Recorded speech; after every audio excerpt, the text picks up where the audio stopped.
Kurz, Linn Washington ist der nächste Redner. Er ist Journalist und Professor für Journalismus in Philadelphia.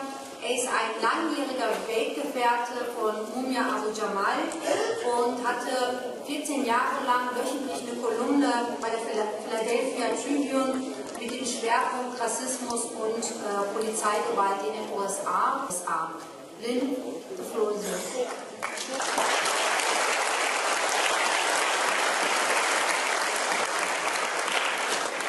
Good afternoon.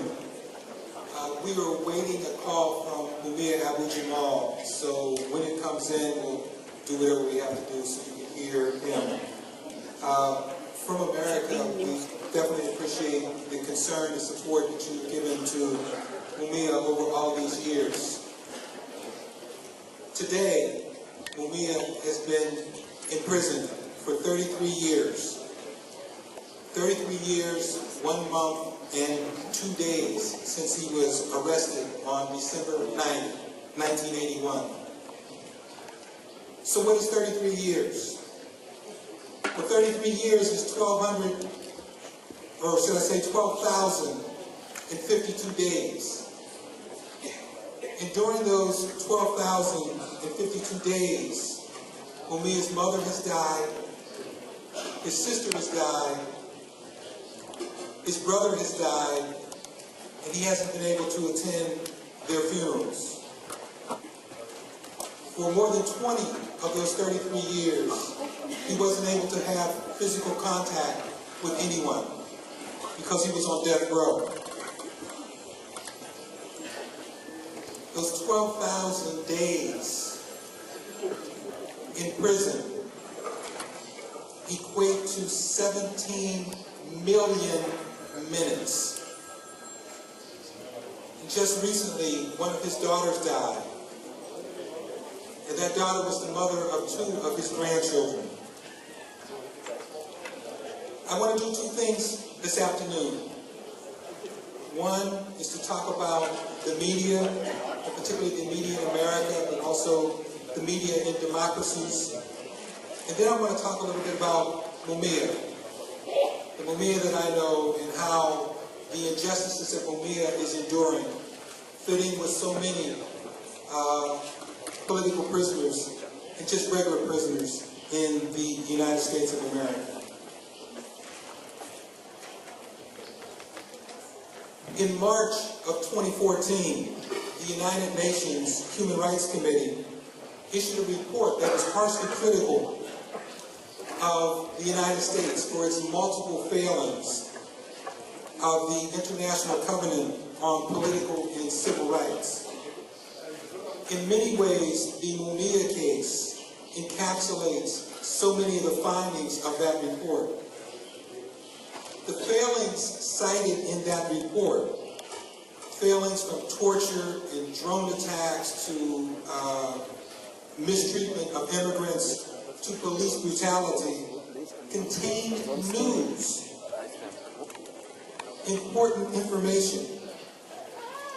There is news, if in no more than the fact that America presents itself to the world as the prime defender of human rights. Yet here, in this report, and I must say the latest finding of many reports over many decades, but here we find America as being a gross violator of human rights. So one would think that that would be news. Because in America we have newspapers, and we have internet, and we have television stations. We have more news media than most countries in the whole world. But we get so little news. America's newspaper of record, the New York Times, only carried a little small article on this human rights report. They put it on page 10, not on page 1, on page 10. If something happened in Russia, or North Korea, or Iran, or Cuba, page 1. When it comes to America, page 10. The New York Times did cover it, but CNN and Fox ABC, CBS, XYZ, no coverage at all. But one of the primary findings of that report was that there were police brutality and there were racial disparities in the criminal justice system in America. So we flash forward a few months. In August of 2014, 5 months after the release of this United Nations report, a police officer murdered a teenager in a place called Ferguson, Missouri. Now, much of the news media reported on this particular murder, but they treated it as if it was an isolated incident. Oh, this is just something that happened in Ferguson. It doesn't happen in Philadelphia, where I live, or New York City, or Miami, or Chicago, or St. Louis, which is nearby Ferguson, or Los Angeles. You kind of get the picture of what I'm saying. They treat police brutality as an isolated incident and not as something that's endemic, something that happens time and time and time again. In 1951, a group of Americans, black and white, prepared a petition that they wanted to take to the United Nations. And they were prepared to charge the U.S. government with committing genocide on African Americans. The U.S. government went ballistic. It pulled the passports from people. It even sent the ex-wife of the president to the United Nations meeting to say, no, this doesn't happen. We do good by our citizens in the United States. When they don't. And in that petition in 1951, 60 years ago, it talked about police brutality. The same thing that was found in the report from the United Nations. The same thing that my colleague Mumia has endured from the time of his arrest. Reporting truth in America about police abuse is difficult because too much of the American news media ignores its duty to inform and to hold authorities accountable. In America, there's this thing called freedom of the press. But the freedom of the press means that the news media is supposed to provide information to the public. And it's also supposed to hold authorities accountable. And the news media has failed in that respect. From police brutality to poverty to issues of class and race, it just doesn't happen. Police brutality, which my colleague Mumia has endured, is a prime example of news media failings. The news media makes a lot of emphasis on the sexual affairs of movie stars, but police shootings, murders by police officers, you don't get that much coverage of it. In August of 2011, a murder by a police officer in London ignited rioting all across the country. This particular photograph is from a demonstration that took place in October of 2011 in London. Every year in London, because of the number of deaths by police officers and the number of deaths that take place in prisons and the number of deaths that take place in mental health institutions, people hold a demonstration in London. And they march from Trafalgar Square down to where the Prime Minister of the United Kingdom lives on 10 Downing Street. Now, they don't try to go to 10 Downing Street and knock on the door. They stay in front of the gate because the gate is closed.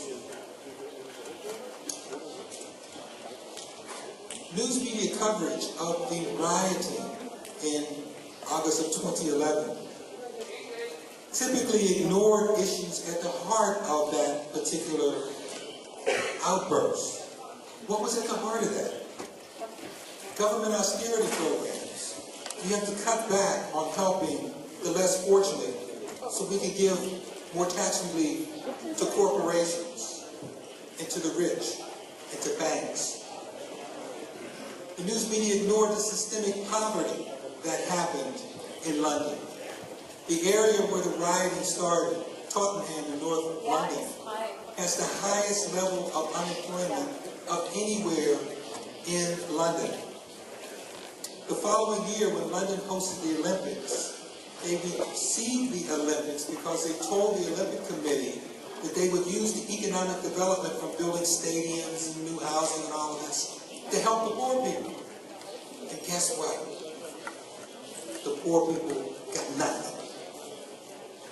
Unemployment is still high in Tottenham, and unemployment is still high in the areas that immediately surround where the Olympics was held.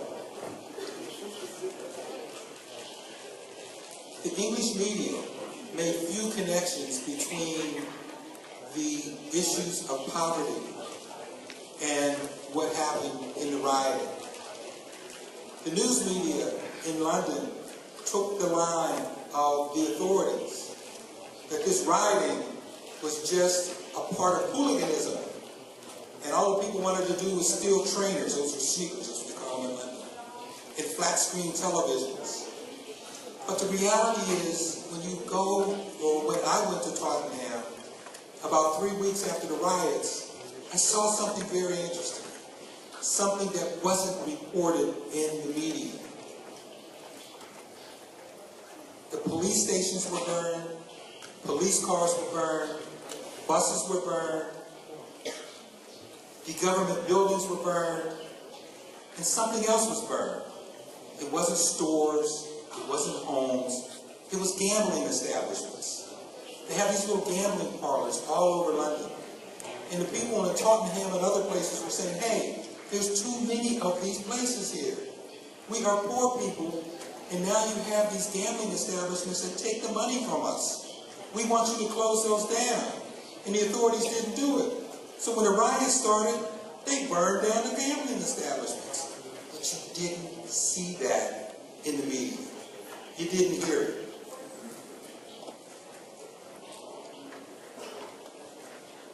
The English news media, in reporting on the murder of Mark Duggan,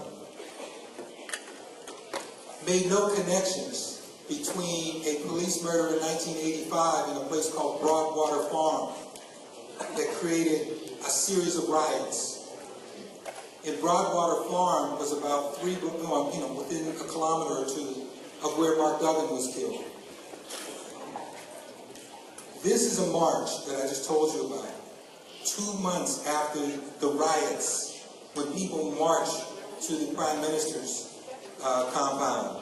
You can't see his house there, but it's within those buildings, and it's behind that fence. No media was there.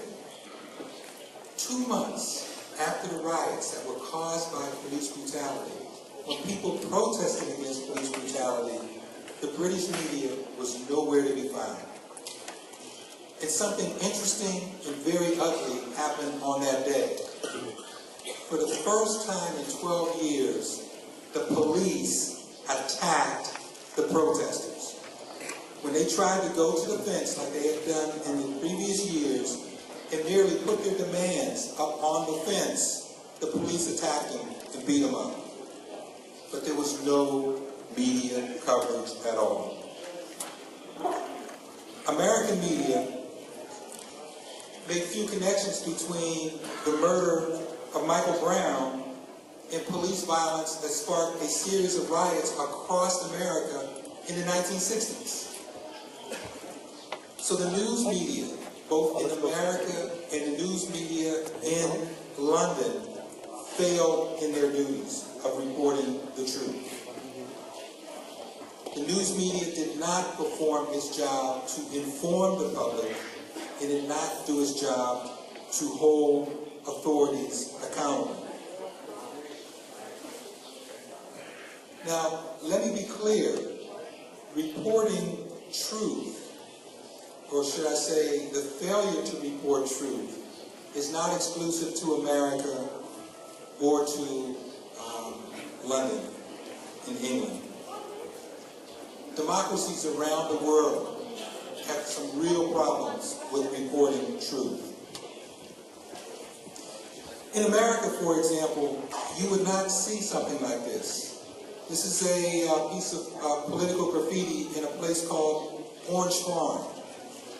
It's a severely impoverished community about 50 kilometers south of Johannesburg, South Africa.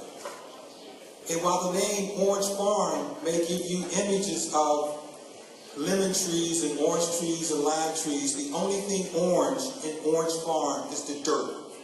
And the dirt is everywhere. This is one of the poorest communities in South Africa.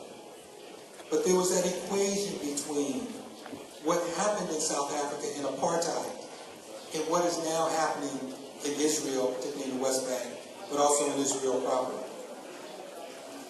In America, if you try to speak about the policies and practices of the Israeli government, there are those that criticize you as attacking Jewish people. And that's not what's happening. This is the government. And it's criticism of what the government is and isn't doing. It's not about the Jewish people. So in America, you get very little reportage on what is really happening in Palestine and in the West Bank. In America, for example, it's all but impossible to get news about the brutal occupation being conducted by another ally of the United States, a country called Morocco. South of Morocco is a country called the Western Sahara. And Morocco has illegally occupied the Western Sahara since 1985.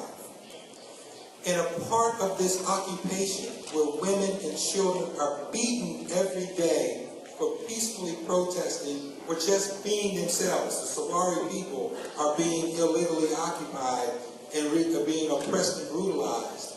A part of this occupation, Morocco has built a wall that stretches from the Moroccan border all the way down through the whole length of the Western Sahara to the country of Mauritania. When I was in Algeria a couple of weeks ago, we went down into the Western Sahara and we took a picture, we saw this wall. Morocco spends $3 million a day to maintain over 100,000 troops on this wall, to keep the Polisario people out and to keep the Sahrawi people, and the Polisario represents Sahrawi, to keep them in.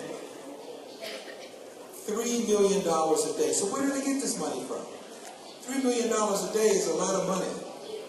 Even for the King of Morocco, who's the 6th richest ruler in the world. Well, they get the money from the Western Sahara. They plunder the Western Sahara. The Western Sahara is a country known to produce phosphate, which people need for fertilizer to grow food. It's the best phosphate in the whole world. And they take it and they sell it. They sell the iron ore, and they sell the uranium, and they grow food there, and they sell that.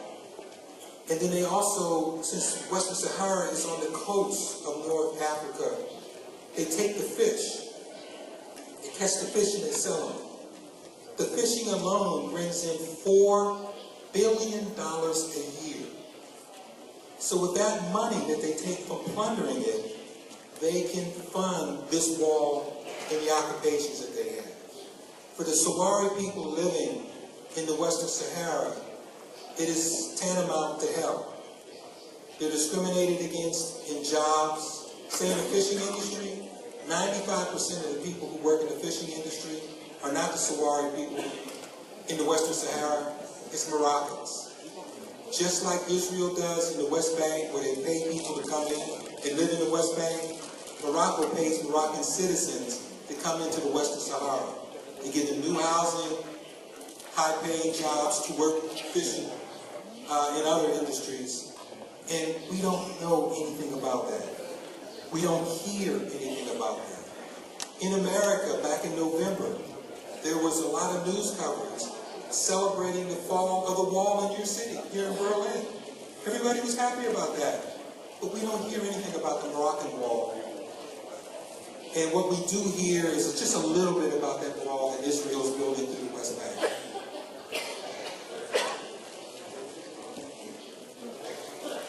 last fall, news came out. There was a WikiLeaks type hacking of the Moroccan government.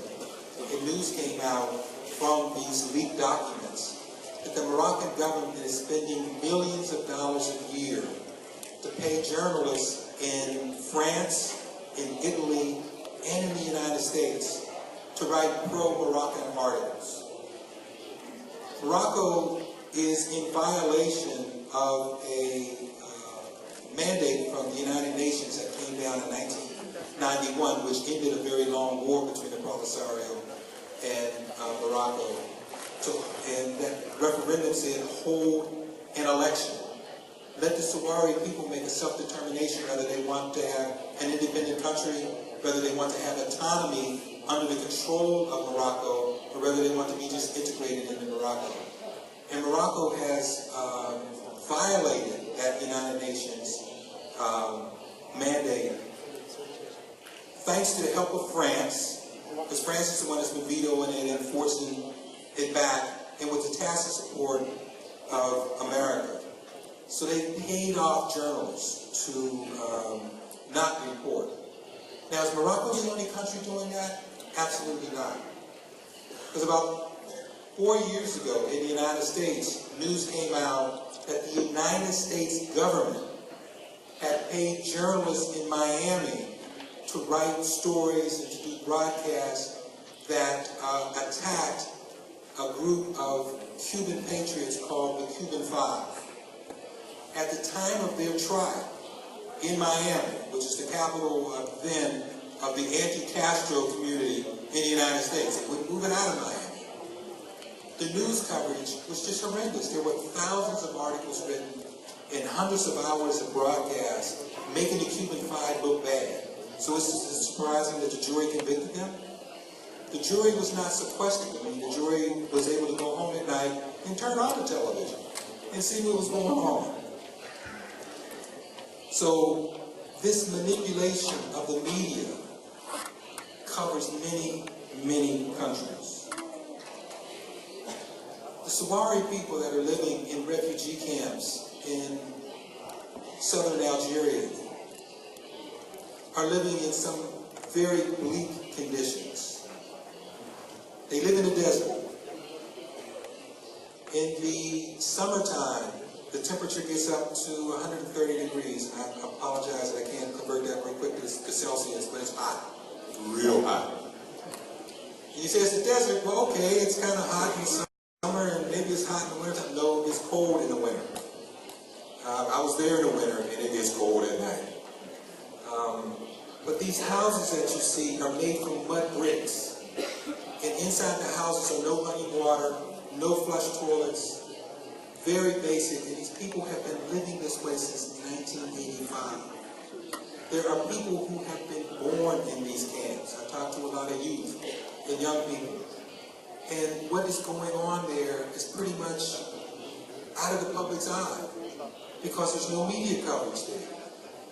What media goes in there is the media pretty much, just leave it at this. There's very little media coverage there.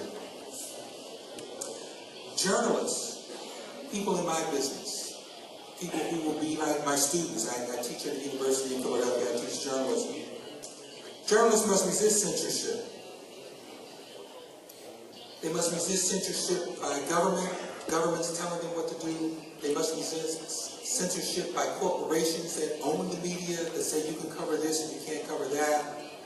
In America, one of the big television networks, NBC, is owned by a corporation called General Electric. And one of the big industries for General Electric is making nuclear power plants. Do I need to say that NBC News has little coverage of nuclear power plants? And of course it doesn't have anything to do with the fact that General Electric owns NBC News. ABC News is owned by the Disney Corporation. And there was, a number of years ago, news came out that the Disney Corporation was hiring men who were pedophiles, men who preyed on children. And they were allowing these men to work in Mickey Mouse costumes. So here they are, sexual predators with easy access to children. Outrageous. But ABC News didn't cover it. Is that because Disney owned ABC News? I think reasonable minds would say so, but they say that just didn't happen. That didn't happen. So journalists must resist censorship by the corporations and by government. But journalists also must resist censorship by what is called self-censorship. Journalists often know that the bosses who they work for don't want you to cover this and that, and they muzzle themselves. They won't cover it. Now, that's understandable, because usually when you have a job, you're making income, but you also have bills. And you have to hurry up and pay those bills, so you don't want to lose your job, but you have to do something more than what's being done now. So journalists have a responsibility that they have to do more with. I want to conclude with saying a little bit about my colleague, Mumia Abu-Jamal. I first met Mumia Abu-Jamal when we were working at a radio station for a university in Philadelphia in the 1970s. Actually, it was 1973. I envisioned myself at that time as a jazz DJ. I was going to be playing records for the rest of my life. And Mumia wanted to do news, and we became friends. And over the years before his arrest, we worked together as journalists. He as a radio reporter and me as a print journalist. And from the time of his arrest in December of 1981, I've covered his case. All of the court proceedings, all of the protests, and I can tell you that what is keeping Mumia in jail now is failings of the court system in America, from the police to the prosecutors to the judges. Judges will make up new law just to keep Mumia in jail. And the news media, for the better part, doesn't even report on this. The reporting on the Mumia case has changed a little bit, but not much. 2 months ago, the authorities in Pennsylvania passed a new law to try to muzzle Mumia, and it says that any victim of a crime who feels that an inmate, through their speaking or their writing or their internet postings, if it causes them harm, then that inmate can be put away in solitary confinement. Their websites can be taken down. This is against everything that America supposedly stands for, but this is the type of law that passes time and time again.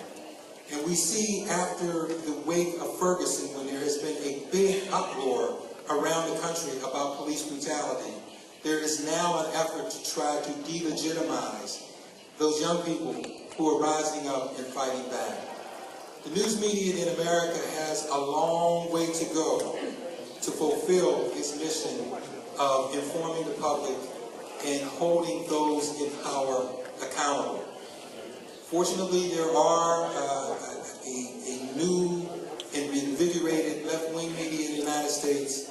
Unfortunately, too many in America are too lazy to try to understand that they have a duty not only to be informed, but to take an affirmative step to really understanding what's going on around them.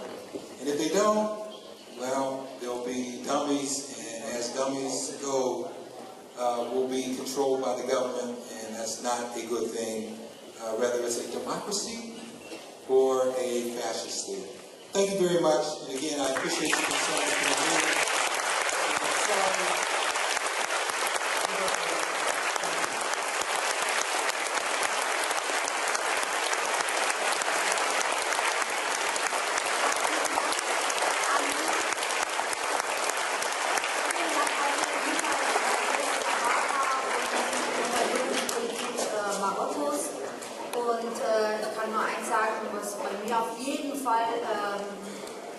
Fest im Gedächtnis bleiben wird, dass dort die Spielhallen brennen. Ich wüsste nicht, dass in Deutschland die Spielhallen bisher gebrannt haben.